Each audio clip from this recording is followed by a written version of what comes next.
Hi, this is Jess. Welcome to Dearcraft. Today I am making something for my eldest daughter. Her grandmother sends her a card every week. My daughter loves to get mail, and so her grandmother, who lives in a different state, sends her a beautiful little card every week, and she gets so excited about it.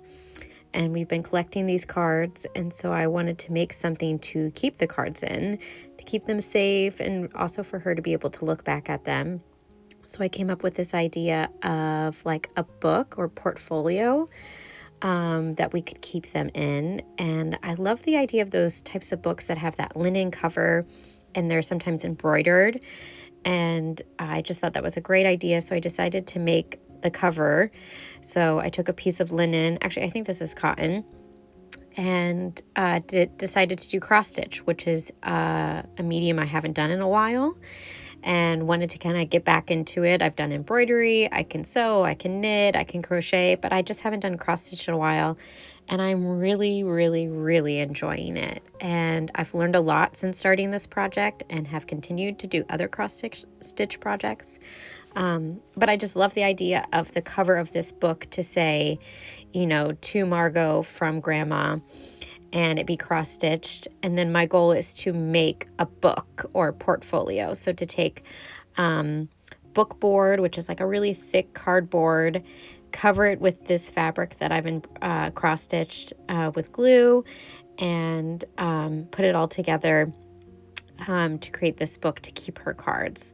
So you see me just kind of measuring things out to see how it looks best on the book board, and I wanted to get the border just right to see it. This was, again, my first time like making a cross-stitch pattern, cross-stitching in a very long time. I made it a little bigger than I wanted to, but that's okay. It will mean it will fit like bigger cards if she's ever to get really big cards. So yeah, I'm just cutting everything to size and gonna start covering the book board with the piece of fabric. And I'm always like a big believer that you just got to do it, even if it's not perfect. And this definitely did not turn out perfect, and I'm okay with that. I kind of feel like it's always like a test run. Like next time, if I was to do this project again, this is what I would change. But I'm just really happy with the results. It makes it look homemade. My daughter's not expecting perfection. I was pretty nervous here cutting the fabric. You've been working hours and hours on this project, cross-stitching it, and you just don't want to cut it wrong. So I definitely took my time cutting everything to size. And I made sure to iron my linen before, and then I did like a little back piece, and it's on a different type of fabric, and I just did like a simple little heart. So this is me gluing the fabric to the book board. I'm using like a bone scraper, which is really helpful to get all the air bubbles out, and just making sure it looks really nice. I just used a really tacky glue and I painted it on the book board. And then I made sure to like put these under some like heavy books as it dried, just to like keep everything flat. You never know like if something's going to curl up on you. And I did cut it a little short to wrap around the book board, but hey, it's okay. So you can see like the edges of the fabric are just wrapped around the book board. And then I got this beautiful marble paper off Etsy, and it's just gorgeous. I love the blue and the red and the yellow in it. And I'm just painting on the glue again. Gonna make sure to get all those corners so that it sticks really, really nice to the book board. I don't know about you, but I notice like the inside covers of books, and a lot of older books have that marble paper. And I just thought it would be a really nice touch to add to this project. Have another layer of like something beautiful to look at when you open it. It kind of surprises you too, and it's a great backdrop for all the cards. This is me just docking the corners of the fabric so it kind of goes around those corners a little better when you're gluing things down. Again, I am not a perfectionist. This is just a hobby. I did not go to art school. This is me just making things that I want to make. And I make mistakes, and they're not perfect, but that's okay. And then you see those 3-hole punch. I 3-hole punched the book board before I started to cover it because I'm going to be tying ribbon through those 3 holes, and that's a way of I can add cards into this portfolio as she gets them. So yeah, here's me just trying all my might to get the fabric over the board, pushing down. I think I definitely had a couple kids running around while this was happening, and I didn't pay too much attention to them because I didn't want the glue to dry, so I was kind of rushing to make sure they were okay, but also trying to get it before the glue dried. But yeah, I wanted it to have that look of the fabric wrapping around the book board and then having the piece of the marble paper there. It's just a classic book look, I guess you could say. Okay, so once everything was covered and dry, I went back and poked the fabric, the holes where the 3 hole punch is, just so I can slide my ribbon in. And I wasn't worried about the holes being too perfect because the ribbon was like a thicker ribbon and I knew it would take up the size of the hole, so I didn't have to worry too much about like the perfectness of the holes. I didn't feel like I had to cut them out and glue them a certain way. I just poked a hole right through. Okay, so I think I'm doing the other side where, again, just putting a bead of glue. I use a paintbrush just to smooth it out so there's no bubbles. And I'm going to wrap the fabric around the back of the board now. Okay, so now adding glue to the marble paper to put it on the book board.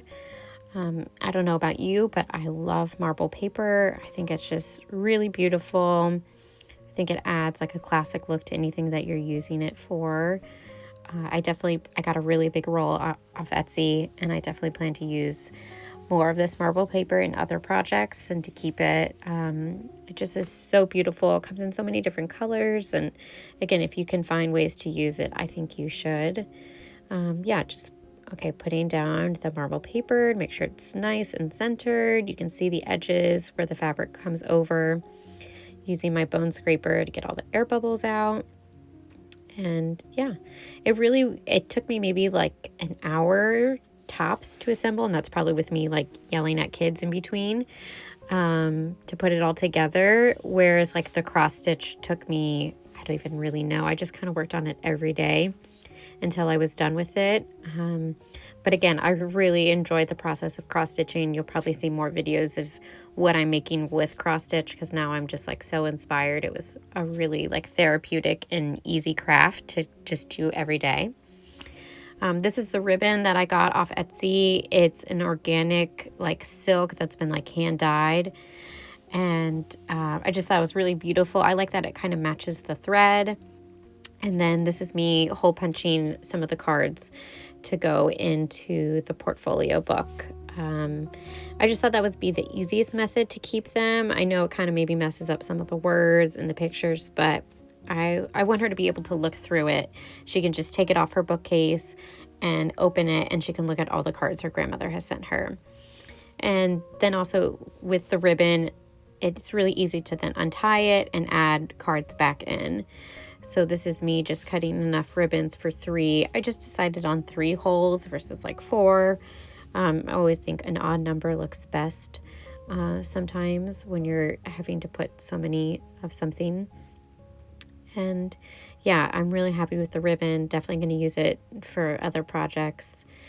And I think it made the book look really, really nice. Okay, so now that the ribbon is being threaded through the book board, you can then start adding the cards. This is when also I had my daughter come and help.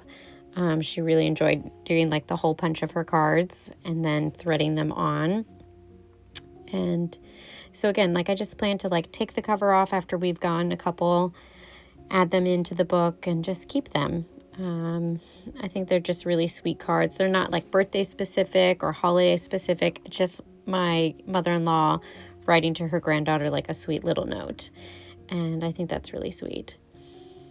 And this is then the cover going on. I kind of had to redo the holes just to get them open a little better for the ribbon because it was really thick, so it was hard to like poke it through. But that's okay. We did it. I also think like how you can maybe be inspired by this craft is, again, if you want to save cards, maybe cards from your wedding, your own birthday cards, your children's cards. I think this is a great thing that you can do. Also, just like maybe use this idea to like save other paper that you find sentimental and wanting to keep. You know, maybe it's your children's artwork. Maybe it's even photographs. I think it's really sweet as well if you wanted to make like a little album and, you know, maybe cross stitch or sew something, cover a book board, use some beautiful paper, and then, you know, bind it together and keep whatever paper that you think is really special. So it doesn't just have to be for cards, but that's what I did. I tied really pretty bows. You can't have enough bows. And yeah, that's kind of it. That's how it all came together.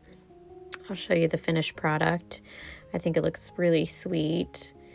Yeah, I loved just the design. It was simple. I was going to go a little more extravagant with the design of the cross stitch, but I'm glad I kept it simple.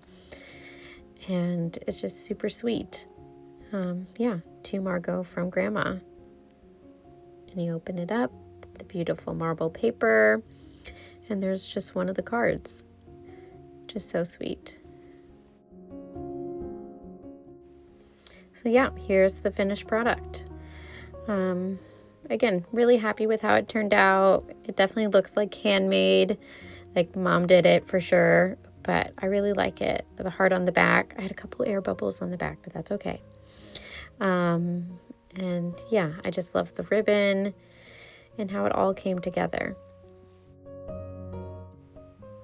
And then my daughter decided it would be super fun to 3-hole punch all her cards and string them on herself, and she did a great job. She enjoyed that little task. And it got quite thick. I can't believe how many cards we have from Grandma. And I'm just really, really happy with the results. So I hope you like this idea. I hope maybe you can use it, work on it. It definitely is kind of a long-term craft with like multiple steps, but I think the outcome is beautiful and I hope you enjoy it. Thanks.